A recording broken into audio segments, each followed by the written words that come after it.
मैंने देखा है ग्रुप्स के अंदर जो बार बार एक ही क्वेश्चन किया जाता है कि हम एलिजिबल हैं, अगर हमने ये इतना सेमेस्टर कर लिया है, हमारा रिजल्ट आ गया है, तो क्या हम एलिजिबल हैं। तो देखते हैं कि जो एलिजिबिलिटी क्राइटेरियाज हैं उनके अंदर सबसे पहली चीज आती है कि आप पाकिस्तानी सिटीजन होने चाहिए। मतलब पाकिस्तानी सिटीजन का मतलब क्या है कि आपके पास सिंगल नेशनैलिटी हो, वो भी पाकिस्तान की, आप डुअल नेशन ना हो, या आप किसी भी और कंट्री के ना हो, जैसे कि अमेरिकन पाकिस्तानी डुअल नेशन ना हो, या कोई भी कंट्री अगर आप सऊदीया से हैं, मतलब आपकी डुअल नेशन नहीं हो, आपका जो आईडी कार्ड है वो पाकिस्तानी होना चाहिए। और in the 14th year of your formal education.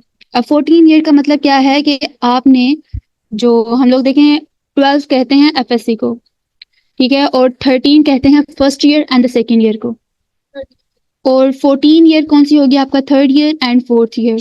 मतलब आप अगर आपने अपनी थर्ड ईयर कर रहे हैं या फोर्थ ईयर कर रहे हैं, या फिर अपनी जो फोर्थ सेमेस्टर, सॉरी ईयर मैं बोल रही हूँ, फोर्थ सेमेस्टर कर रहे हैं, तो आप अप्लाई कर सकते हैं, आप एलिजिबल हैं। इन केस आपका फोर्थ सेमेस्टर कंप्लीट हो गया है और आपका रिजल्ट आने वाला है, तो आप फिर भी अप्लाई कर सकते हैं। अगर आपकी ट्रांसक्रिप्ट आपको इशू नहीं की गई फोर्थ सेमेस्टर की, देन आप फिर भी अप्लाई कर सकते हैं, आप एलिजिबल हैं, क्योंकि आपके पास अभी रिजल्ट इशू नहीं किया गया आपको। ठीक है, रिजल्ट आना और ट्रांसक्रिप्ट इशू करने में बड़ा डिफरेंस होता है।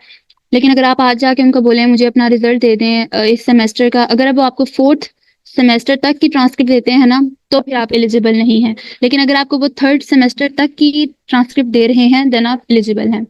And the students of CA and ACCA, ये चार्टर अकाउंटेंट्स वगैरह जो होते हैं, ये अप्लाई नहीं कर सकते, ये अनएलिजिबल हैं इसके प्रोग्राम के लिए। बाकी एवरी फील्ड के स्टूडेंट्स, चाहे वो डॉक्टर हो, फार्मासिस्ट हो, अगर वो अपने सेकेंड ईयर के अंदर है, थर्ड या फोर्थ सेमेस्टर के अंदर है, देन वो अप्लाई कर सकता है। इसके लिए मुझे लगता है कि एक बहुत बड़ा बेनिफिट ये भी है कि आपके पास कंपटीशन कम होगा।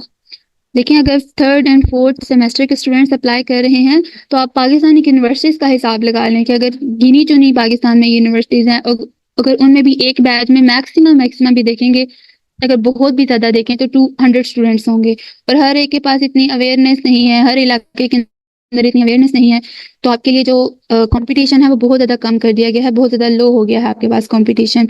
इसलिए आप अपनी अच्छा इंप्रेशन डाल के इसको जो ग्रेड प्रोग्राम है इसको विन कर सकते हैं।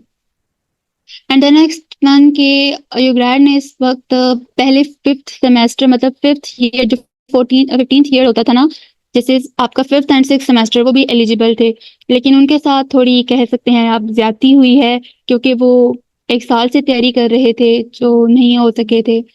लेकिन खैर, जो होता है अच्छे के लिए होता है, जिनको ये अपॉर्चुनिटी मिली है वो उसको अवेल करें, because the competition is too too too much low. Okay, मैं अपनी बात करूं तो हमारे बार कंपटीशन बहुत ज़्यादा हाई था, ओवर 36,000 एप्लीकेंट्स थे जस्ट। ठीक है, ओवर 36,000 ये एक ह्यूज नंबर होता है। लेकिन आप कह सकते हैं कि ये जस्ट हमारा इतना मतलब स्ट्रांग नहीं थी, इतनी एप्लीकेशन बिलाशुबा होती है, लेकिन इतनी ज़्यादा भी आप कह सकते हैं कि लक फैक्टर बहुत ज़्यादा काम करता है इसके अंदर। So Gulzar Ahmed have joined us, so can you please introduce yourself Gulzar. अस्सलाम वालेकुम। फर्स्ट ऑफ ऑल सॉरी, थोड़ा सा लेट हो गया। हम्म, आप लोगों ने वेट किया। अपने आप को इंट्रोड्यूस करवाता हूँ। I am Mohammad Gulzar Ahmad, currently pursuing Doctor of Veterinary Medicine from Bahauddin Zakariya University, Mulsan. I have been selected as principal candidate of UGRAD Spring 2025. I will be flying to USA in January, inshallah. And out of 36,000 applicants, I was in the top 100 that got selected. Alhamdulillah.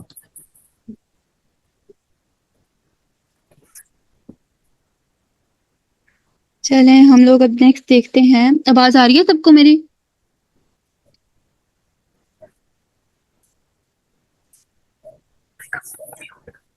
Ji uh global रही है आवाज। Yes ma'am आ रही है। Global you grade की personal statement की writing कैसे करते हैं?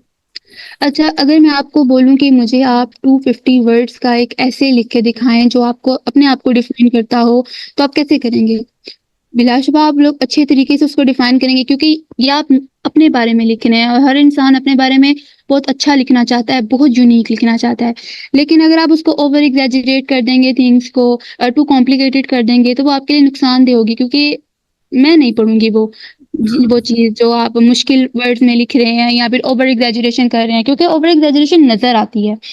अगर आप अपने आप को डिफ़ाइन कर रहे हैं तो कैसे करेंगे, भई मैं इस तरह की हूँ, मैं इस तरह की हूँ। लेकिन आप अगर ये करें कि मैं आसमान से चाँद-तारे तोड़ के ले आऊँगी, मैंने ये भी कर लिया है, ये भी कर लिया है, ये भी कर लिया है और मेरा सीजीपीए है दिस वन, ठीक है, सीजीपीए अच्छा होता है। लेकिन अगर आप बहुत ज़्यादा ओवर एग्ज़ैजरेट कर देंगे ना, तो वो आपकी जो एसओपी है उसके ऊपर नेगेटिव इम्पैक्ट डालेगा, आपकी एप्लीकेशन को वीक करेगा। सो हम लोग लिखते हैं पर्सनल स्टेटमेंट को कैसे लिखा जाता है। तो सबसे पहले जो चीज़ आई कैचर होता है वो आपका होता है फर्स्ट पैराग्राफ। फर्स्ट पैराग्राफ में आप क्या बयान करते हो, हु यू आर, आप कौन हो। अगर मुझे किसी के बारे में जानना है जिसको मैं बाय फेस नहीं जानती, बाय नेम नहीं जानती, तो मुझे कैसे बताएगा, वही बताएगा ना कि आप कौन हो, अपने आप को इंट्रोड्यूस करोगे, इंट्रोडक्शन पैराग्राफ होता है वो। सो आपकी एसओपी के अंदर जो फर्स्ट पैराग्राफ होता है वो आई कैचर होता है। ये आपकी जो टोन है और मतलब जो आप वार्म टोन रखते हो, कोल्ड टोन रखते हो, एग्जैजरेशन कर रहे हो, नॉर्मल रह रहे हो, किसी चीज़ को रिलैक्स वे में, फन वे में लेके चल रहे हो, वो बहुत ज़्यादा मैटर करता है इसके अंदर। आपकी वर्डिंग स्टाइल बहुत मैटर करता है, क्योंकि आपकी जो वर्डिंग स्टाइल होती है वो डिफाइन कर रही होते हैं कि आप कौन हो।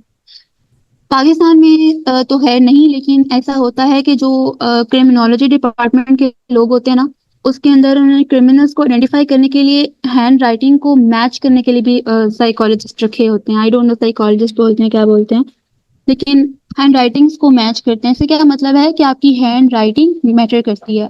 अब हैंड राइटिंग में यहाँ पे तो आप जाहिर सी बात है वर्ड पे लिखोगे, लेकिन राइटिंग का मतलब क्या है कि आप लिख क्या रहे हो, आप लिखना क्या चाहते हो। तो हम नहीं जानते उनकी सिलेक्शन क्राइटेरिया क्या कैसा है, क्यों है, उन्होंने क्या क्या इंसान रखे हुए हैं, सॉरी जॉब वर्कर्स रखे हुए हैं इसको सेलेक्ट करने के लिए। तो be genuine, be real, then इंशाल्लाह अगर आप रियल रहेंगे तो आप रिवार्ड हासिल कर लेंगे। सो हम लोग देखते हैं कि आपके एसओपी में 4 पॉइंट्स होने चाहिए। फर्स्ट पैराग्राफ या आप कह लें कोई भी पैराग्राफ जो आपको इंट्रोड्यूस करे। तो आपको इंट्रोडक्शन कैसा होता है, ऐसा नहीं कि I am Zukhruf Maryam and I am this 1 years old and I am studying in this department and all that. आप लिखोगे आपके इंटरेस्ट क्या है, आपकी पर्सनैलिटी क्या है, आपको लोग कैसे जज करते हैं, आप लोगों को कैसे जज करते हैं, ये आपकी पर्सनैलिटी है। आप कहाँ से बिलोंग करते हो, उस इलाके की खुसूसियात क्या हैं, ये आपकी पर्सनैलिटी है। क्योंकि इलाके की खुसूसियात इंसान के अंदर ज़रूर होती हैं।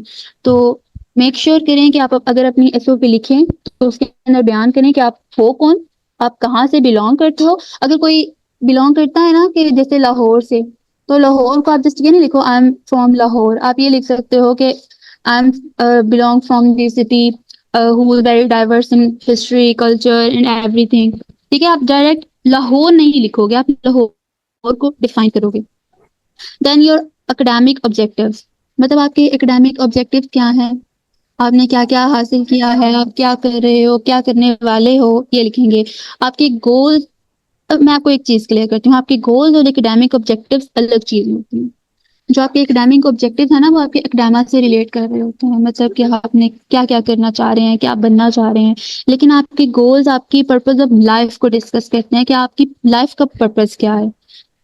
And then why you want to visit to USA, मतलब आप यूएसए क्यों जाना चाहते हो, या आपकी लाइफ के ऊपर क्या इम्पैक्ट डालेगा एंड ऑल दैट। गुलजार आप कुछ ऐड करना चाहेंगे? मैं थोड़ी सी चीज़ें ऐड करना चाहूँगा कि एसओपी में आपने ना ये चीज़ें हमेशा याद रखनी है कि प्लेगरिज्म ना हो, क्योंकि आजकल चैट जीपीटी एआई है, तो सभी कहते हैं कि वहाँ से नहीं लिखना, खुद लिखना है, लेकिन सभी ऐसा करते हैं कि वहीं से लिखते हैं। हमने खुद थोड़ी सी हेल्प ली थी वहाँ से, झूठ नहीं बोलेंगे, ऑनेस्ट रहूँगा मैं आपके साथ ना। तो आपने उसको एक बार प्लेगरिज्म चेक कर लेना, क्योंकि आपकी जो एसओपी है इनफैक्ट पूरी आपकी एप्लीकेशन प्लेगरिज्म चेक से जाती है। तो वो आपने प्लेगरिज्म एक बार देख लेना है, और ऐसे स्टार्ट नहीं करना कि अपने नाम से स्टार्ट कर दिया कि आई एम ये और फलाना ये कर रहा हूँ ये कर रहा हूँ। थोड़ा सा यूनिक तरीके से इस तरह स्टार्ट करना है कि वो एंड तक आपकी जो है ना एसओपी पढ़े सही लाजमी रीडर। अगर शुरू से ही उसे लगा कि ये सारी चीज़ें एप्लीकेशन में मेंशन है ऑलरेडी, तो इसका पढ़ने का क्या फ़ायदा। तो ये चीज़ें हमने देखनी है कि कोई आई कैचिंग जिस तरह मैम ने बताया, और इसके अलावा एंड ख़ास तौर पे जो लास्ट पैराग्राफ है ना कि आप यूएसए क्यों जाना चाहते हैं, मैंने उस पर 2 पैराग्राफ लिखे थे। लास्ट वाले दोनों पैराग्राफ मैंने उसी पर लिखे थे, दोनों को रिलेट करके अपने एकेडमिक ऑब्जेक्टिव को भी, अपने पर्सनल डिपार्टमेंट को भी हर जगह पे तकरीबन मैंने वो मेंशन की थी। अगर आप कहेंगे टाइम हुआ तो मैं अपनी एसओपी आपके साथ शेयर भी कर दूंगा। Carry on miss. जी जी। तो अगर हम लोग नेक्स्ट चलते हैं कि आपका इंट्रोडक्टरी पैराग्राफ कैसा होना चाहिए, आप किस तरह लिख सकते हैं, जस्ट सैंपल, आपकी अपनी मर्जी है, आप जिस तरह मर्जी लिखें, बट मैं आपको एक एज सैंपल दिखा रही हूँ। ठीक है। सबसे पहले जो टाइप आती है वो आती है नैरेटिव पैराग्राफ्स की, मतलब नैरेटिव इंट्रोडक्शन अपना कैसा कर रहे हैं। नरेट करना होता है किसी चीज को बयान करना, डिस्क्राइब अ स्टोरी और एनीथिंग जो आप डिस्क्राइब कर रहे हो, डिटेल में डिस्क्राइब कर रहे हो। तो नरेट में आप कैसे कर सकते हो, as a child I spend time and energy exploring how chemical reactions happen. ये एक केमिस्ट्री स्टूडेंट्स को लेके एज एन एग्जांपल बताया गया है कि वो अपनी फर्स्ट पैराग्राफ को 4 डिफरेंट वे से किस तरह एक्सप्लेन कर सकता है। तो ये है कि as a child I spend time and energy exploring how chemical reactions happen. कि वो एक बच्चा था। अच्छा वो कौन था, आई डोंट नो कि वो लड़की थी लड़का था, वो जस्ट यहाँ पे एक रीडर को पता चल रहा है कि वो जस्ट एक चाइल्ड था और वो स्पेंड करता था अपना टाइम केमिकल रिएक्शंस को देखते हुए। ये नरेट कर रहा है, वो अपना इंट्रोडक्शन दे रहा है कि आई एम अ केमिस्ट। ठीक है, वो एक बता रहा है कि मैं ये नहीं कर रहा, मैं इतना मतलब बैचलर इन केमिस्ट्री नहीं कर रहा हूँ, इस सेमेस्टर में नहीं हूँ। जस्ट बता रहा है कि वो एक केमिस्ट है और एक यूनिक वे में बता रहा है, एक नरेट कर रहा है अपनी लाइफ स्टोरी को। एंड देन नेक्स्ट है क्वेश्चन बेस्ड। मतलब आप एक उनके सामने क्वेश्चन रख सकते हो। एक एक यूनिक वे होता है जो क्वेश्चन बेस्ड होता है ना, ये एक बहुत यूनिक वे है किसी को अपनी बात में इंगेज करने का, बताने का, कि भाई उनको सस्पेंस में डालने का। सो एक क्वेश्चन जो कि आपको बहुत इंफॉर्मेटिव या थॉटफुल लगे, जो ट्रिकी सा लगे। देखें यहाँ पे लिखा है, what drives me to have a purpose in life, it's a new thing and open to a new culture that makes to explore something new and exciting, this is regarding to you grade. ये उसका introduction उसका अपना आप नहीं है, ये वो बता रहा है कि मैंने ये क्यू ग्रेड की एप्लीकेशन फिल क्यों की, क्योंकि जरूरी नहीं है कि आपका फर्स्ट पैराग्राफ ही आपका इंट्रोडक्टरी पैराग्राफ हो। आप 4 पैराग्राफ्स को किसी भी तरीके से पहला, मे बी आप ऐसा भी हो सकता है कि अपना लास्ट में अपना इंट्रोडक्शन करें, it doesn't matter. The thing matter is your first paragraph should be eye catcher. So this paragraph narrates a question कि मैंने ऐसा क्या किया, कि कौन सा ऐसा मेरा पर्पस जो लाइफ था कि जो मैं एक्सप्लोर करना चाहता हूँ, डिफरेंट कल्चर्स को, डिफरेंट थिंग्स को एंड एक्साइटमेंट को। एंड देन वो इसको इस वे में लेके आया है कि वो एक केमिस्ट्री का स्टूडेंट है और इसने केमिकल्स को एक्सप्लोर किया है। और केमिस्ट्री में आप जानते हैं कि एक्सप्लोरिंग करी जाए तो बहुत ज्यादा होती है। देन नेक्स्ट हम लोग देखते हैं बोल्ड स्टेटमेंट।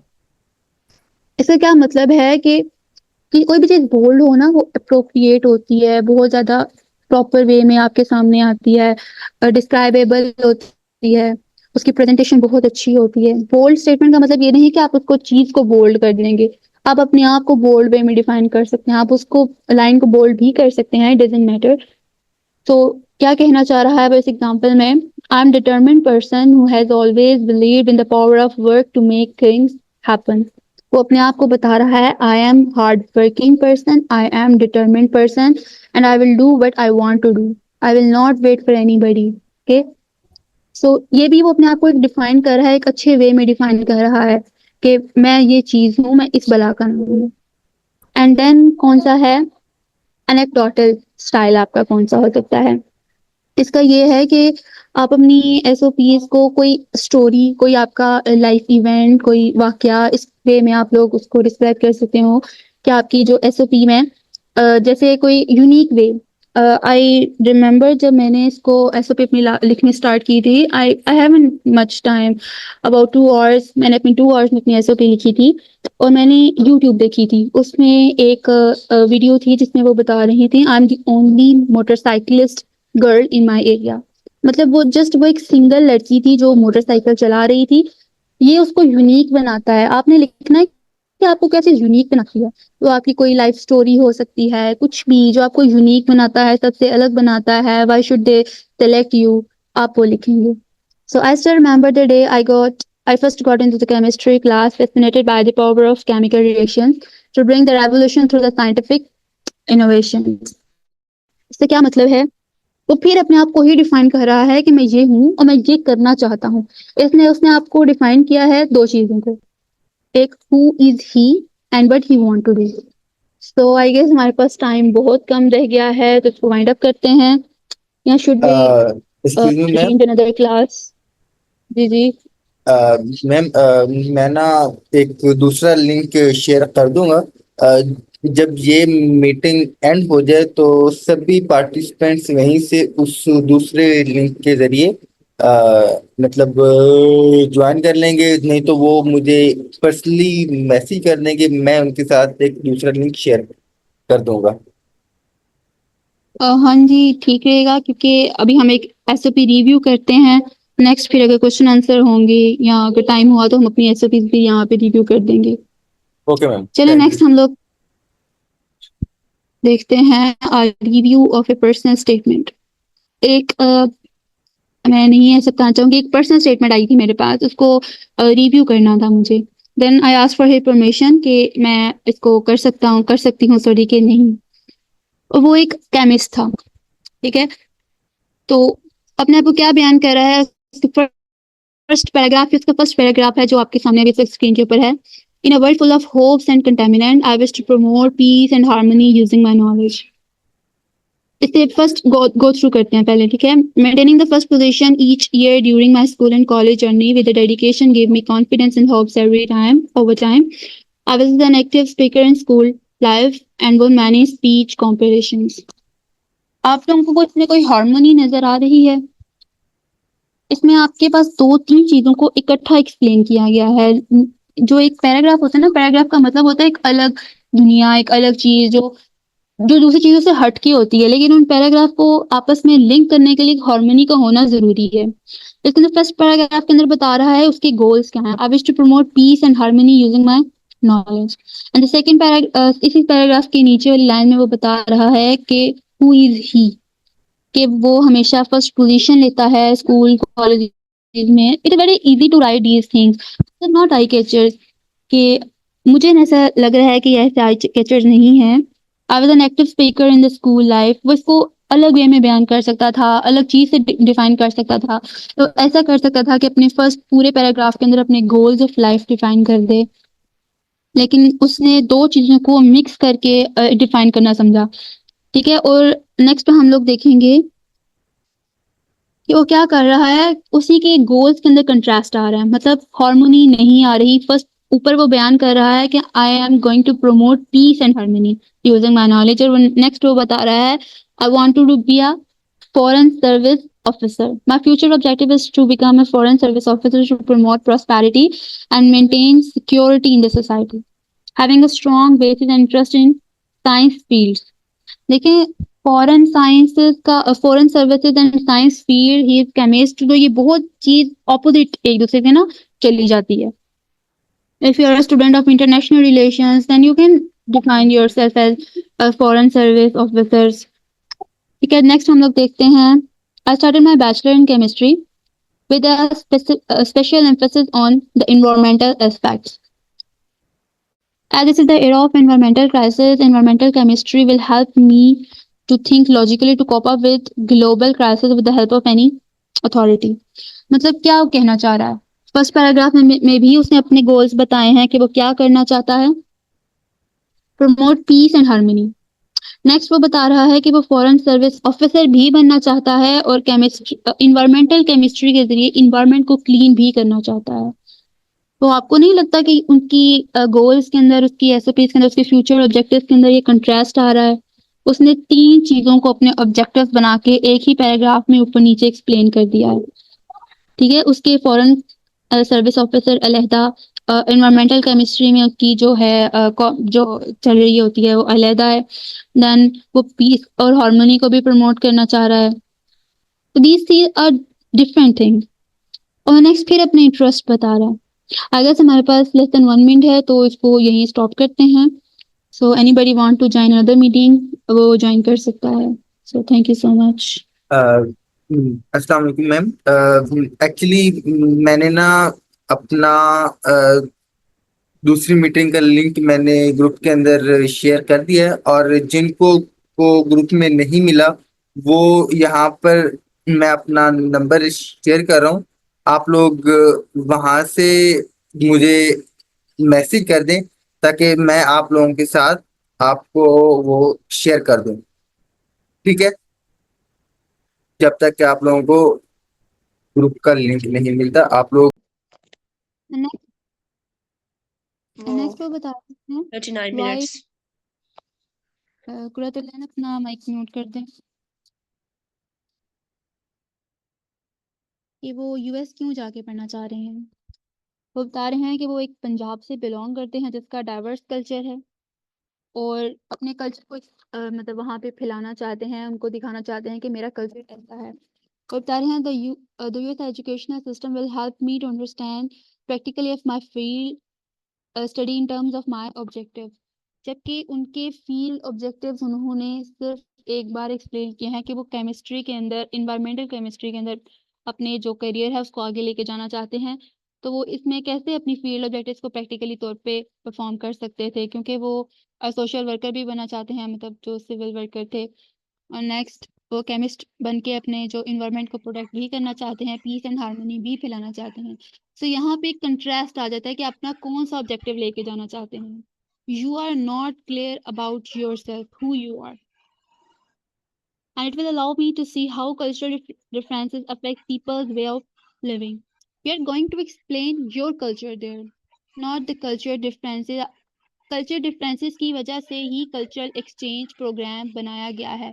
सो आप कल्चरल डिफरेंसेस के नहीं, आप अपने कल्चर को एक्सप्लेन करने जा रहे हो वहाँ पे। I will boost my experience about the foreign relation. अब यहाँ पे फिर वो आ गई है कि वो क्या बनना चाह रहे हैं, फॉरेन एम्बेसडर। तो फॉरेन एम्बेसडर की तो ऊपर उन्होंने कहीं बात ही नहीं की। यहाँ उन्होंने कहा है कि फॉरेन सर्विस ऑफिसर जरूर बनना चाह रहे हैं, लेकिन फॉरेन एम्बेसडर ये आपका मोटिव नहीं है यूएस जाके यू ग्रेड के हवाले से, जो कि कल्चरल एक्सचेंज प्रोग्राम है। तो ये टोटली एक डिफरेंट थिंग है, क्योंकि यहाँ आप यूएस के अंदर रहते रहते आप सिर्फ एक काम कर सकते हो, आप फॉरेन एम्बेसडर बन सकते हो या अपनी केमिस्ट्री के करियर को आगे लेके प्रैक्टिकल वे में चल सकते हो। दो चीजें एक साथ आप नहीं कर सकते, यहाँ पे भी कंट्रास्ट आता है। So that's it from my side. अब देखते हैं गुलजार अगर यहाँ पे मौजूद हैं तो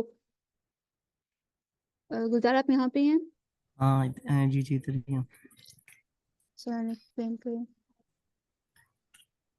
अच्छा मैं थोड़ी सी ना एक चीज़ ऐड करता हूँ कि जो स्टूडेंट्स हैं मेरे पास भी एसओपी रिव्यू करने के लिए आती हैं, तो वो क्या करते हैं बस एक बार लिखते हैं, वर्ड लिमिट पूरी करते हैं और सेंड कर देते हैं कि जी रिव्यू कर दें। इस तरह नहीं होता, ये एक आपकी एप्लीकेशन का एक इम्पॉर्टेंट पार्ट है। इसको आप कॉपी पे लिखें, रजिस्टर पे जितनी बार मर्जी लिखें, 3-4 बार ड्राफ्ट बनाएं इसको आप 3-4 बार मोस्टली वर्डिंग से लिखें, फिर उसको कंपाइल करें। ऐसे नहीं है कि आप एक बार लिखेंगे बस 15 मिनट बैठे, 20 मिनट बैठे और जो आपके माइंड में आया लिख दिया। इस पर आप टाइम इन्वेस्ट करें, फिर आपको इसकी कम बैक आपको अच्छा मिलेगा इसका इंशाल्लाह।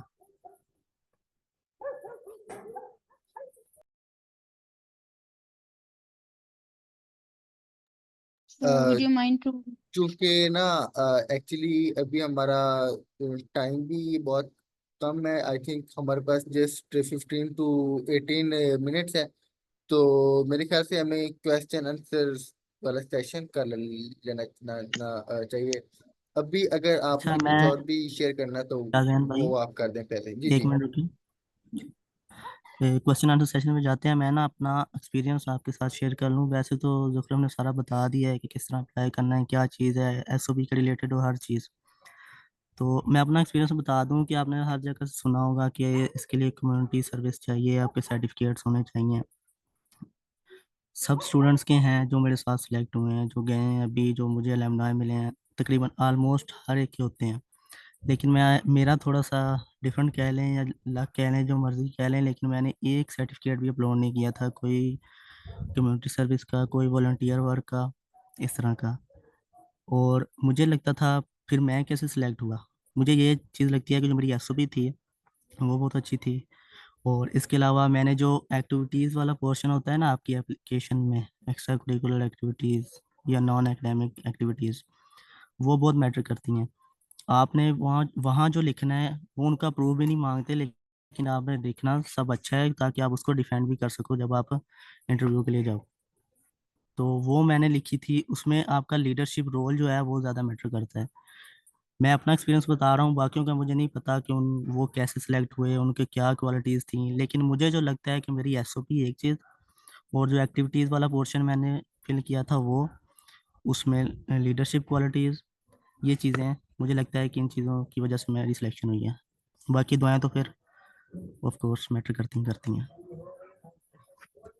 इसके अ, अलावा एक और चीज़ कि मैंने ये आर्ट्स का एक सर्टिफिकेट था, शायद मुझे लगता है कि वो, उसने भी मुझे इसमें हेल्प आउट किया है, लेकिन वो एक्सपायर होने वाला था, मुझे नहीं लगता था कि इतना उसमें उसने कोई रोल प्ले किया होगा। यही दो चीज़ें हैं। एक अपनी जो है एक्टिविटीज़ जो आपने मेंशन की हैं, आपके पास आई गेस 15 तक लिमिट होती है कि आप मेंशन कर सकते हैं, या 20, या मुझे एग्जैक्ट नहीं याद, लेकिन वो आपको अच्छी तरह फिल करनी चाहिए। अगर आप नहीं समझ आती, एप्लीकेशन का प्रोसेस सिंपल है, अगर नहीं फिर भी समझ आती, आप जाएं यूट्यूब पर देखें, स्कॉलरशिप इंसाइट्स पर वीडियो पड़ी होगी, वो बहुत अच्छी वीडियो, आप वहाँ से देख सकते हैं कि अप्लाई कैसे करना है। Thank you. अच्छा, गुलजार भाई, कुछ स्टूडेंट्स ने एक्चुअली पूछना है कि ये प्रिंसिपल कैंडिडेट्स क्या होते हैं, कौन होते हैं, काइंडली ये भी आप इनको बता दें। जब आप सिलेक्ट होते हैं ना इंटरव्यू के बाद, तो दो तरह के कैंडिडेट्स यूएससीएफपी और आईडेक्स सेलेक्ट करते हैं। एक होते हैं प्रिंसिपल और एक होते हैं अल्टरनेट, हर बैच में। प्रिंसिपल ज़्यादा होते हैं, अल्टरनेट्स 3 या 4 होते हैं हर बैच में। अल्टरनेट का ये होता है कि वो सारा प्रोसेस उनका साथ साथ चलता है प्रिंसिपल कैंडिडेट्स के साथ, वो भी सिलेक्टेड होते हैं, लेकिन जाने से पहले ए, 1 महीना पहले, 15 दिन, 10 दिन पहले उनको पता चलता है कि वो साथ जाएंगे या नहीं। जो फाल में अल्टरनेट सेलेक्ट होते हैं वो तो लाजमी चले जाते हैं स्प्रिंग के साथ एज ए प्रिंसिपल कैंडिडेट, लेकिन जो स्प्रिंग के अल्टरनेटिव कैंडिडेट्स होते हैं वो नहीं जा सकते, फिर उनमें से रह जाते हैं हर बारी अक्सर। जो प्रिंसिपल होते हैं उनका कंफर्म होता है कि वो जाएंगे, अगर कहीं उनका वीज़ा का इशू ना बने या कोई और इशू ना बने उनको। नहीं तो ये जो अल्टरनेटिव कैंडिडेट्स होते हैं ये फिर आगे अगर फर्ज करें स्प्रिंग में सिलेक्ट हुए हैं तो आगे फॉल में जाएंगे फिर। नहीं, जो स्प्रिंग में रह गया अल्टरनेटिव कैंडिडेट होगा वो फिर आगे फाल में नहीं जा सकता, वो बस एंड है। फाल वालों का ये एज होता है कि वो जा सकते हैं स्प्रिंग बैच के साथ। ओके, जिस तरह शुक्रिया। अभी आप अप्लाई करेंगे ना 2025 में, 2025 में तो जो आपके अगस्त वाले सिलेक्ट होंगे फॉल वाले, वो जा सकेंगे अल्टरनेटिव जनवरी 2026 में। लेकिन जो जनवरी के जो 2026 के होंगे अल्टरनेटिव कैंडिडेट, अगर वो उनके साथ नहीं जा सकते फंड्स की वजह से या वैसे किसी और की वजह से, तो वो फिर नहीं जा सकते बस। सर मेरा क्वेश्चन है, जी जी। आप जैसे कह रहे हैं ना कि जो स्प्रिंग और फॉल वाला है, अभी हम एप्लीकेशन सबमिट करवाएंगे, जो डेडलाइन है 25 अगस्त, तो वो जो इंटरव्यू वगैरह होगा वो तो आगे जाके होगा ना हमारे स्प्रिंग बैच में, तो फिर हम हम्म। 2025 के फॉल में जाएंगे अगर हम लोग सिलेक्ट हो गए तो। अगर आप सिलेक्ट हुए हैं तो या आप फॉल में जाएंगे या स्प्रिंग में जाएंगे, ये आपके हैंड में नहीं है, ये यूएससी एफपी और आईरेक्स ही डिसाइड करेंगे कि आपने कौन से बैच के साथ जाना है, और आप ये इसको चेंज भी नहीं कर सकते। तो जो एप्लीकेशन वगैरह हमारी होती है हमने दे दी होती है, तो इंटरव्यू मैक्सिमम कितने टाइम तक वो करते हैं कंडक्ट, अगर सिलेक्ट हो गए हैं? अगर सिलेक्ट हो गए हैं फरवरी में आपको इसकी आएगी सिलेक्शन की मेल, पहले कॉल आती है, फिर तकरीबन 1 हफ्ता बाद आपको आ जाएगी मेल भी, वेन्यू वगैरह की हर चीज़ की। तो तकरीबन 1 महीना होता है आपके पास तैयारी करने के लिए इंटरव्यू के लिए। ये क्वेश्चन था आपका। तो इंटरव्यू में बेसिकली पूछते कैसे, मतलब कि आप तो प्रिंसिपल कैंडिडेट है ना, तो आपको एक एक्सपीरियंस होगा, तो वो किस टाइप का पूछते हैं या क्या चीजें? वैसे ये चीज़ें तो बात की हैं, लेकिन अभी मैं आपको बता देता हूँ, अ, वहाँ नज़दीक जाके हम फिर एक गुलजार बार भाई, सेशन करेंगे, लेकिन थोड़ा सा आपको बता देता हूँ, शायद थोड़ा सा बता देता हूँ कि जो होते हैं उस वक्त जो सिलेक्ट होते हैं उनसे 2 मिनट से लेके 15 मिनट तक का इंटरव्यू हो सकता है। उसमें आपकी इंट्रोडक्शन लाजमी बात है, कम्युनिटी सर्विस, लीडरशिप क्वालिटीज़, आपने ये फील्ड चूज़ क्यों की, आप यूएसए क्यों जाना चाहते हैं, ये क्वेश्चन मेन है। 2 मिनट्स वाला भी सिलेक्ट हुआ है इंटरव्यू वाला, और 15 मिनट्स वाले भी सिलेक्ट हुए हैं, ये आप पर डिपेंड करता है। तो मतलब अच्छा, कि जो हम एसओपी में लिखते हैं वही सब कुछ वो इंटरव्यू में भी पूछ लेते हैं? हाँ, ये इम्पोर्टेंट चीज़ है कि ज़्यादातर कैंडिडेट्स उन्होंने यही किया था कि जो एसओपी में था मेंशन, एसओपी वो सामने रखते हैं। इनफैक्ट आपकी सारी एप्लीकेशन उनके सामने होती है, तो उनमें से ज़्यादा क्वेश्चन होते हैं। लेकिन मुझे उनसे रिलेटेड तो कोई क्वेश्चन नहीं पूछा गया था, जनरल क्वेश्चन थे जैसे मैंने आपको बताया अभी। और बाकी जो है, आप ये जो अभी अप्लाई कर रहे हैं अपनी एसओपी अपने पास सेव रखेंगे, एप्लीकेशन में जो जो चीज़ मेंशन कर रहे हैं वो याद रखेंगे, यार क्योंकि सर्दी लेंथी लग रही है प्रोसेस है, मुझे याद नहीं बहुत। रहता बंदे को। नहीं सही है। अच्छा गुलजार भाई, एक्चुअली ना क्वेश्चंस काफी सारे हैं। अगर वन बाय वन सभी क्वेश्चन पूछेंगे तो हम सभी का आंसर नहीं दे पाएंगे। मैं यहाँ पर ठीक है, आपके ठीक सामने है, ना ना आप कुछ पूछिए। क्वेश्चंस रीड कर देता हूँ। तो आप जरा ना उनके रिप्लाई कर दें। तो जो लोग क्वेश्चन अपना करना चाहते हैं वो यहाँ पर इनबॉक्स के अंदर काइंडली अपना क्वेश्चन प्लेस कर दें। मैं यहाँ से उस क्वेश्चन उनसे पूछ कर आपको बता देता हूँ। अच्छा गुलजार भाई, जो एक क्वेश्चन है कि स्टूडेंट ने अभी सेकंड सेमेस्टर के एग्जाम दिए हैं, अभी तक उनका रिजल्ट नहीं आया, बट एक्सपेक्टेड है कि सितंबर के एंड तक रिजल्ट आ जाएगा और वो थर्ड सेमेस्टर में प्रमोट हो जाएंगे, क्या वो एलिजिबल हैं? सॉरी, मेरे पास नेटवर्क इशू था, दोबारा पूछिएगा क्वेश्चन। मैं ये कह रहा हूँ कि स्टूडेंट है, उसने सेकंड सेमेस्टर के एग्जाम दे दिए हैं, ठीक है। उनका अभी अच्छा तक रिजल्ट नहीं आया, एक्सपेक्टेड है कि सितंबर एंड तक रिजल्ट आ जाएगा, ठीक है। क्या वो एलिजिबल हैं? जी, वो बिल्कुल एलिजिबल हैं, आप अप्लाई करें। जैसे ही आपका रिजल्ट आता है, अभी सिर्फ फर्स्ट सेमेस्टर का तो होगा ना, वो अपलोड कर दें। जो सेकंड का रिजल्ट आया आप उनको मेल करके दे सकते हैं कि ये मेरा रिजल्ट है, ये एप्लीकेशन के साथ अटैच कर दें, तो वो अटैच कर देंगे। सिर्फ फर्स्ट सेमेस्टर का रिजल्ट अभी अपलोड कर दें। ओके। दूसरा ये है कि जो सर्टिफिकेट हैं वो क्या ऑर्गेनाइजेशन से वेरीफाइड होने चाहिए? एक्चुअली अब इस क्वेश्चन का आंसर आप भी दे सकते हैं, और जो है क्या नाम है, हमारी दूसरी टेस्ट है वो भी इस क्वेश्चन का आंसर दे सकती हैं, एज यू।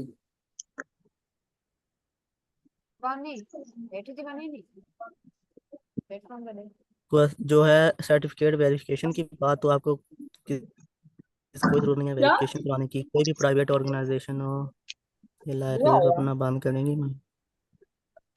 काइंडली अपना माइक ये सब लोग बंद कर लें। जी जी। ये गुलजार मीटिंग में नहीं है, चले मैं क्वेश्चन का आंसर आ गए हैं, चले दे दें। अच्छा, आप ना कोई कोई इसकी वेरिफिकेशन की जरूरत नहीं है। कोई भी प्राइवेट ऑर्गेनाइजेशन हो, यूनिवर्सिटीज की सोसाइटीज होती हैं बेतहाशा होती हैं, कोई भी हो प्राइवेट, आप अपलोड कर दें बस, जो लगे आपको कि इसमें काम आ सकता है। ये नहीं कि कोई फालतू उठा के अपलोड कर दें, आपने क्वालिटी अच्छी होनी चाहिए।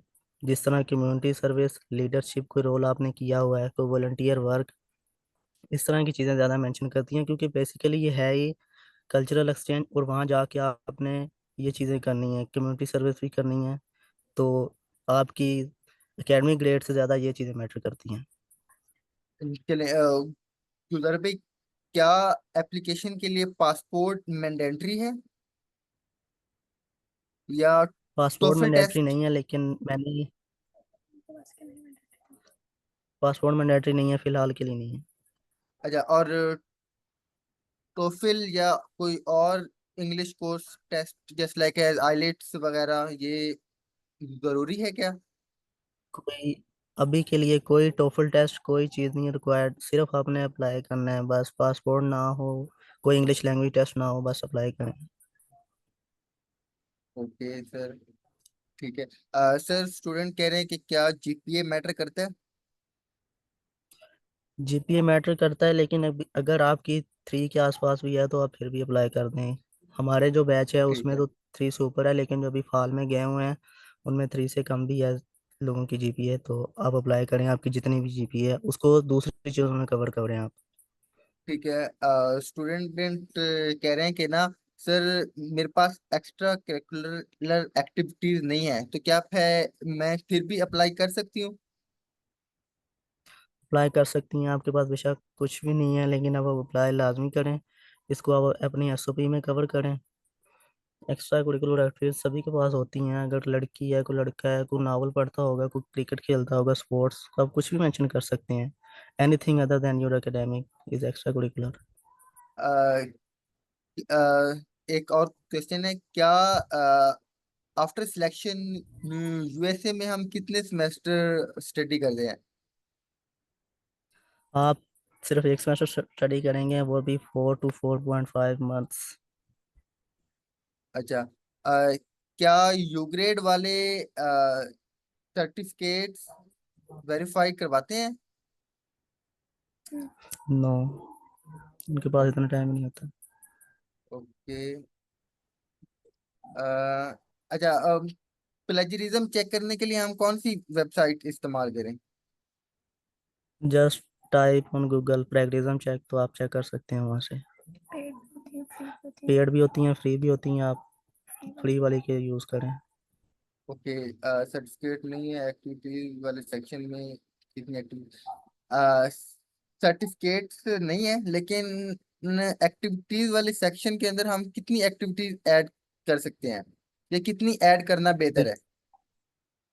मेरे ख्याल में 15 आप ऐड कर सकते हैं, लेकिन मैंने 6 to 7 ऐड की थी। फजूल ना ऐड करें, अच्छी ऐड करें जो आपको लगता है कि इसमें हेल्प आउट कर सकती हैं। बेशक कम ऐड करें। सही है। सर सेकंड सेमेस्टर का रिजल्ट आ चुका है, तो क्या मैं जस्ट सेकंड का अपलोड करूं, या फर्स्ट का भी अपलोड करना होगा फर्स्ट का भी अपलोड करना होगा, रिजल्ट? दोनों का। ठीक है सर। दोनों का अपलोड। सर कुछ ऑनलाइन कोर्सेज होते हैं, तो क्या हम उनके भी सर्टिफिकेट्स ऐड कर सकते हैं?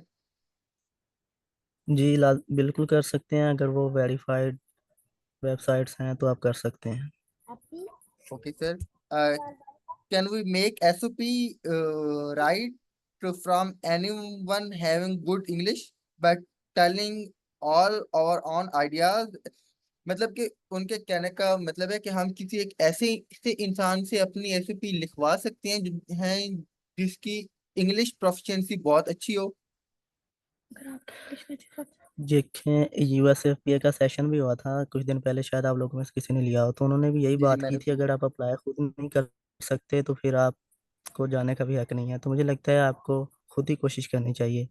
हाँ, आप हेल्प आउट कर सकते हैं, किसी से ले सकते हैं, बड़े भाई बहन से, लेकिन एटलीस्ट आपको पता हो आप क्या कर रहे हैं सब कुछ।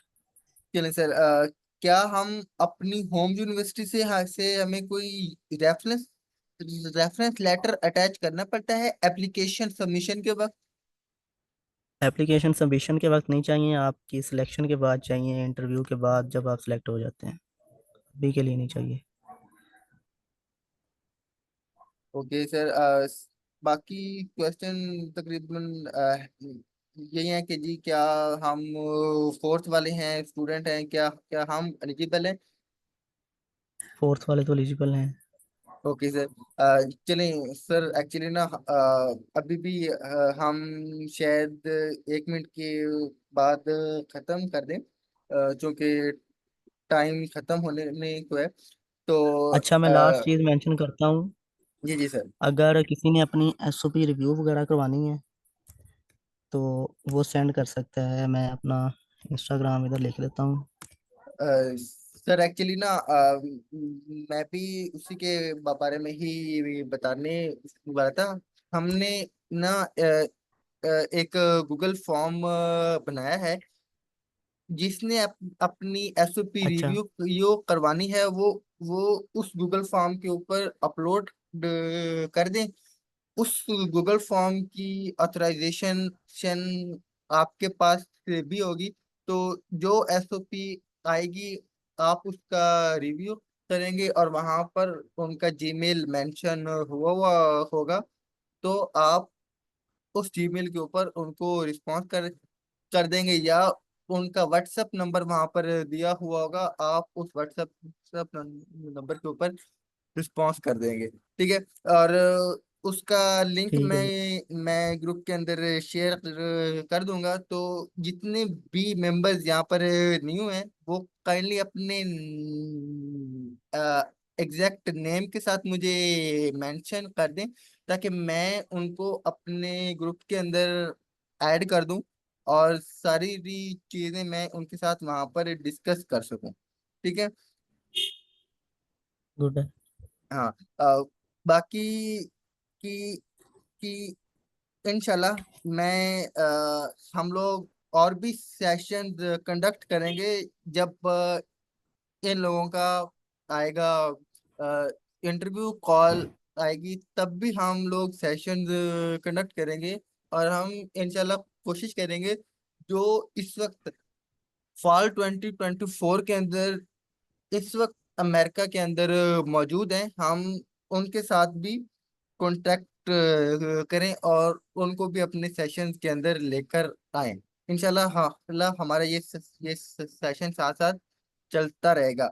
और आप सब लोग से गुजारिश है कि आप अपने अपना नाम इस नंबर के ऊपर शेयर कर दें, ताकि कि आप लोगों को ना हमारे ऑफिशियल जो ग्रुप है दूसरा, उसके अंदर आप लोगों को ऐड किया जा सके। तो अभी तक अच्छा, जब मैं तक नीचे मीटिंग एंड नहीं होती, जी जी आप बत। नेट्स पढ़ रहा हूँ तो काफ़ी लोग ना मेरा नंबर भी मांग रहे हैं। तो हम्म। आपने जो काम किया है शाहजहान भाई ने, कि एक बनाया है, पेज बनाया है, वहाँ आप सब अपनी एसओपी शेयर कर सकते हैं। लेकिन अगर फिर भी कोई रीच आउट करना चाहता है पर्सनली, तो मैं अपना इंस्टाग्राम मेंशन कर देता हूँ, वहाँ कर लें। और मिस जुखरफ, अगर आप यहाँ पर हैं तो आप भी अगर मेंशन करना हाँ। चाहें तो कर सकती हैं।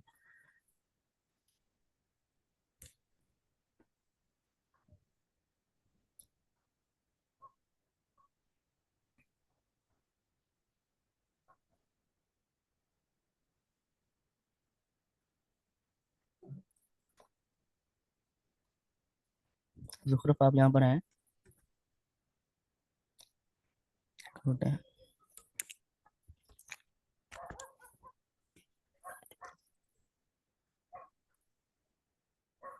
खत्म।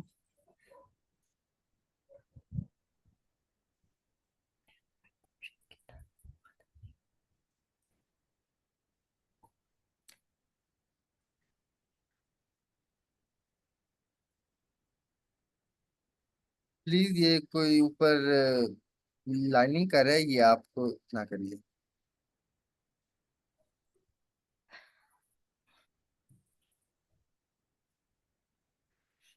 अच्छा, अभी और किसी का कोई क्वेश्चन है तो कर सकते हैं। अभी टाइम तो है, मेरे ख्याल में एंड नहीं हो रही। जी जी। टाइम पूरा हो गया। क्वेश्चन हमें इनबॉक्स के अंदर लिख दें, ताकि हम उनके साथ क्वेश्चन कर दें।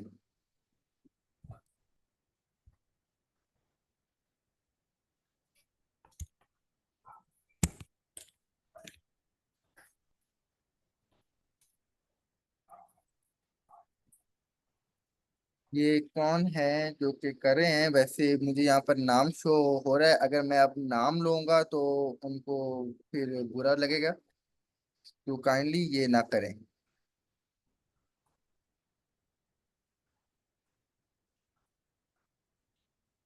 अच्छा, एक चीज़ और बता दूं, आप सारी मेहनत कर रहे हैं जी जी। तो अल्लाह पर यकीन रखें अपने। जी आप जी अपने हम आप पे बिलीव हो कि सिलेक्ट होंगे। मैं इंशाल्लाह अपना बता इंशाल्लाह दूं कि लाजमी।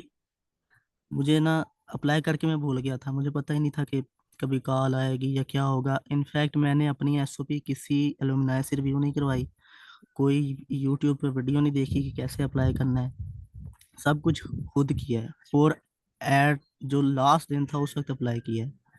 और बस अल्लाह का करना है, आपकी लक भी मैटर करती है इस चीज़ में। तो ये भी आपके साथ सजेशन है कि ज़्यादा एलुमनाई से ना शेयर करवाएं। उससे भी रिव्यू ले लिया, उससे भी रिव्यू ले लिया, उससे भी रिव्यू ले लिया, तो इस थोड़ा करके इससे ज़्यादा कंफ्यूज होते हैं। तो कोशिश करें बस, अपने आप इस पे यकीन रखें कि अपना लिखा है, अपनी स्टोरी बनाएं। लाजमी नहीं कि यही आपने जो लिखा है फॉर्मेट फॉलो करना है। लेकिन आप जो आपको लगता है ना आपको हेल्प आउट कर सकते हैं, वो आप लिखते हैं। और अच्छी तरह से यूज़ करें 250 वर्ड्स को, इसको में ज़ाया ना करें।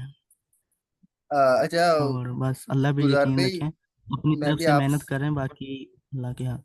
हाँ, एक्चुअली ना गुलजार भाई, आपकी बात बिल्कुल ठीक है। एक्चुअली मैं भी इन पार्टिसिपेंट्स को बता देता हूँ कि मैं भी इंटरव्यू के लिए सिलेक्ट हो गया था, लेकिन आफ्टर इंटरव्यू मुझे रिजेक्शन मेल रिसीव हुआ। आई डोंट नो मेरी क्या मिस्टेक थी, लेकिन मुझे लगता है कि मैंने भी अपनी एप्लीकेशन फिलिंग के दौरान काफी चीजें मिस की थी, जो कि मुझे बाद में प्रॉब्लम हुई थी। तो ये बिल्कुल जी। चीजें लक पे करती हैं मैटर। बिल्कुल बिल्कुल। जितने भी हमारे साथ जो कैंडिडेट्स थे जो इंटरव्यू के लिए बुलाए गए थे, उनसे जब भी बात होती है वो यही कहते हैं कि हमें नहीं समझ हमारी हमें क्यों हम क्यों रिजेक्ट हुए हैं, और हमें अपनी भी समझ हम क्यों सिलेक्ट हुए हैं। मुझे जी अपनी भी नहीं समझ कि मैं क्यों select हुआ हूँ, वो क्यों मुझसे, मैं उनसे कैसे बेहतर था। बस उन्होंने कोई ऐसा सोचा हुआ, पता नहीं वो कैसे चेक करते हैं, लेकिन जो रिजेक्ट हुए हैं उनको नहीं पता, वो क्या बाहर आके यही कहते थे कि यार इससे अच्छा नहीं हो सकता था इंटरव्यू। तो चलें, इंटरव्यू यहाँ सबका ही पर अच्छा होता है, जाके वो बहुत नाइस पर्सन है। ऐसे ही है। यहाँ पर कुछ हम्म, लोगों का हैंड रेज है, तो काइंडली वो अपनी अगर कोई बात कहना चाहते हैं तो वो जरा कह लें। Excuse me sir. जी। अगर हम अभी हमारे फोर्थ सेमेस्टर के कंप्लीट हुए हैं एग्जाम्स, लेकिन अभी फिफ्थ सेमेस्टर स्टार्ट नहीं हुआ और ना ही रिजल्ट आया, लेकिन हम है 14th ईयर में भी, क्योंकि बैच 2022 टू 2026 है। तो टेक्निकली हम 14th ईयर में है, लेकिन यूनिवर्सिटी ने सेमेस्टर जल्दी कंप्लीट करवा दिया। तो अब हम अप्लाई कर सकते हैं या नहीं? आप अप्लाई नहीं कर सकते, लेकिन उनके अकॉर्डिंग नहीं कर सकते, लेकिन मैं आपको ये सजेस्ट करूंगा कि आप अप्लाई कर दें। ओके। क्योंकि 14th ईयर में तो है ना, अब यूनिवर्सिटी वालों ने अगर सेमेस्टर जल्दी कंप्लीट करवाया तो इसमें अगर हमारा तो नहीं है। कब से स्टार्ट हो रहा है आपका फिफ्थ सेमेस्टर? फिफ्थ सेमेस्टर सितंबर से ये मतलब शुरू हो गया, अभी नहीं होगा, अभी आप हफ्ते 2 हफ्ते बाद कर नहीं शुरू होगा, सकते वैसे तो। लेकिन रिजल्ट तो है। हमारे साथ भी सेम केस है, हमारी पूरी क्लास ऐसे ही है, उनका भी अभी स्टार्ट होगा फिफ्थ में, लेकिन वो नहीं कर सकते अप्लाई। आपका रिजल्ट नहीं आया लाइबा? नहीं, अभी नहीं आया, और आता भी 2 से 3 महीने बाद हमारी वो ट्रांसक्रिप्ट आती है, जल्दी आप नहीं आती। आप अप्लाई कर दें, आप एलिजिबल हैं, क्योंकि आपका अभी तक रिजल्ट नहीं आया। इसका मतलब आप उनके अकॉर्डिंग अभी आप 14 ईयर के अंदर ही हैं। तो क्या जिनके ओके। पास 3 सेमेस्टर्स का रिजल्ट है सिर्फ वो एलिजिबल है, उसके बाद नहीं? जी, जिनके मेरे पास पास 3 साल है। हाँ जी, उनके वो पास एलिजिबल दो का हैं। भी है, वो भी एलिजिबल है। हाँ, जिनके पास 2 का है वो एलिजिबल हैं, क्योंकि हमारी बार हमने खुद 2 के अंदर ही मतलब भेजा था अपना सेकेंड तो सेमेस्टर की ही ट्रांसक्रिप्ट जो है वो डाली थी वहाँ। यानी मेरा ना अभी तक जो मेरे पास ट्रांसक्रिप्ट है वो 3 का ही है, चौथे का अभी तक मेरे पास रिजल्ट नहीं आया है। लेकिन 1 वीक या 2 वीक्स तक आ जाएगा, तो क्या मुझे वो ट्रांसक्रिप्ट अटैच करना चाहिए जिसमें 3 का है, 4 वाला नहीं करना चाहिए? आई सजेस्ट कि आप थर्ड सेमेस्टर की ही ट्रांसक्रिप्ट अटैच करें, थर्ड सेमेस्टर तक की, फोर्थ की मत कीजिएगा। ओके। ओके। मेरा एक अस्सलाम क्वेश्चन है वालेकुम। कि जितने भी मैं कैंडिडेट्स इंटरव्यू यूट्यूब पे भी देख रहा हूँ, तो ज़्यादातर यही बता रहे हैं कि हमने लास्ट में अप्लाई किया, लास्ट में अप्लाई किया। तो मेरा क्वेश्चन है कि क्या हमें इस चीज़ का एज होता है लास्ट में अप्लाई करने का? क्या चांसेस ज़्यादा बढ़ जाते हैं? नहीं, ऐसा सीन कोई नहीं है, लेकिन ज़्यादा बाकी सब, हाँ, जो हम सिलेक्ट हुए हैं जिनको मैं जानता हूँ उन्होंने लास्ट में ही अप्लाई किया था, लेकिन ये ऐसी बात नहीं है कि लास्ट में अप्लाई करो तो चांसेस बढ़ जाते हैं। वो खुद कहते हैं कि आप अब जल्दी अप्लाई करो, बाद में बहुत मसला होता है, बड़ी मुश्किल से डॉक्यूमेंट्स अपलोड किए हुए थे, लास्ट आवर्स में जाके सबमिट हुई थी एप्लीकेशन। तो ये जी, आपके लिए अस्सलाम उसमें वालेकुम। मसला नहीं है। जी, वालेकुम वालेकुम सलाम। सलाम। अच्छा, मेरा क्वेश्चन गुलजार भाई से है कि ये अगर 2024 के फॉल में सिलेक्ट हुए थे, तो अभी ये 2025 के जनवरी में यूएस जाएंगे? नहीं, फॉल में सिलेक्ट नहीं हुए थे हम, स्प्रिंग में सिलेक्ट हुए 2025 के। दो नहीं, बैचेस हर 2025। साल जाते हैं। जी जी, दो तो बैचेस हर साल जाते हैं, जब आप अभी अभी एक तो अप्लाई अगस्त में करोगे तो एक एक बैच अगस्त में जाएगा और एक बैच जनवरी 2026 में जाएगा। नहीं, हम जो अभी अप्लाई कर रहे हैं हम कब जाएंगे? आप या तो अगस्त में जाएंगे या जनवरी 2026 में जाएंगे। अच्छा, तो ज्यादा चांसेस किसके हैं, जनवरी के हैं या फिर अगस्त के? ये नहीं मैटर करता, दोनों में सेम कैंडिडेट्स आते हैं, सेम नंबर होता है उनका। अस्सलाम वालेकुम हम्म, जी। मेरा सवाल ये है कि मैं 18 ईयर की मेरा होगा कंप्लीट अक्टूबर 2024 में। तो उसकी डेडलाइन तो सितंबर तक कह रहे थे, तो एम आई एलिजिबल? कौन सा सेमेस्टर आपका कंप्लीट होगा? मेरा थर्ड सेमेस्टर अब शुरू होगा। मैं एज की बात कर रही हूँ कि मेरा एज जो 18 है वो 25 अक्टूबर को होगी कंप्लीट 18। उनकी एज रिक्वायरमेंट 18 है, आप अप्लाई कर दें, अपना बे फॉर्म अपलोड कर दीजिएगा।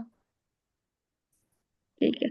और जिनके पास ना सर्टिफिकेट कम हो, मेरे पास ना सिर्फ एक ही सर्टिफिकेट है, तो वॉलेंटियर वर्क भी नहीं है इतना, तो उसका बता दें। देखिए, मैंने आपको अपनी एग्जांपल दी है कि मेरे पास भी कोई सर्टिफिकेट नहीं था, लेकिन आप अप्लाई लाजमी करें। इस वजह से आप ये ना कहें कि नहीं होगा, बाकियों के पास इतने हैं, ये हैं, वो हैं। तो आप अप्लाई लाजमी करें, इस चीज़ों को बाकियों में कवर करें, अपनी एसओपी अच्छी बनाएं।